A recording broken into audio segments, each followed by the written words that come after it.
I'm stunned at how bad our Secret Service is. I mean, we got to be able to do better than this, ladies and gentlemen. For goodness sakes, if I'm Joe Biden, and by the way, he's upset about this, as he should be, because, like, are you a sitting duck? Kamala, are you a sitting duck? I mean, if they can do it to him, they can do it to anyone. Let's just be very clear. There is clearly no real effort being put in to protecting our former presidents and our candidates, if you ask me. Anyway, they have some stuff on social media about this guy. You can see him here being arrested. He was apparently laughing as they read him the charges. I want to play with you something from one of the county sheriffs talking on Fox earlier today. Where is the suspect now? I know he's behind bars, but where?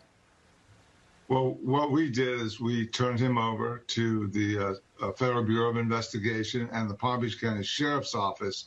So I don't know where he is right now. Okay. Did he say any? How did he know that Donald Trump was going to be playing golf? How did he have access to his schedule? Yeah, that's the million-dollar question. You know, we are the border county to Palm Beach. You can't get out of their county without coming through ours.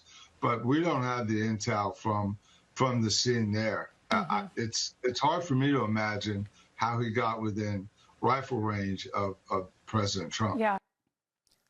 Hard for you to imagine, hard for everybody to imagine. Again, like, how did he know the schedule? How did he know to be there? Was this just luck? I think we've got a lot of questions right now. We don't have a lot of faith. Thank you very much. In the Secret Service, or any other organization for that matter, I'm just going to, cast a wide net, because I'll tell you, Blumenthal did. This is a Democrat senator from Connecticut, okay? And he came out, I played you this sound, going into the weekend. It's like eerie to hear it now. And he was freaking out because he's doing an investigation, a bipartisan investigation into what went down in Butler County. And he's like, oh my gosh, you're not going to believe some of the things that we found out. And well, I think we're going to believe it, because here it is, it happened again. We're going to talk about why it happened. We're going to talk about how we make sure it doesn't happen. But let me just play for you Senator Blumenthal. Again, he's a Democrat, okay? And he's shocked by the incompetency. And let's hope it's just that. Let's just hope it's incompetency and nothing more. Here we go. I think the American people are going to be shocked, astonished, and appalled by what we will report to them about the failures by the Secret Service in this assassination attempt on the former president.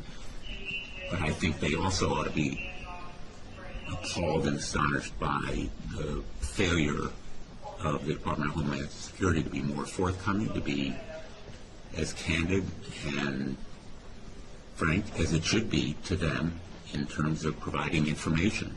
And we are going to absolutely insist on the truth and the whole truth in documents and testimony. Okay, and we need more truth. Okay, Richard Blumenthal and everybody else, we need a whole lot more truth. And by the way, as we're working on that, can you guys actually do your jobs in the interim? Can we actually get Secret Service and the FBI and everybody else to be doing their jobs? Because this guy should have been maybe just a little bit on their radar. I mean, he was a crazy guy. He was out there with all kinds of social posts, which have now been disappearing in thin air. Here you go. You can watch them disappear in real time. Take a look.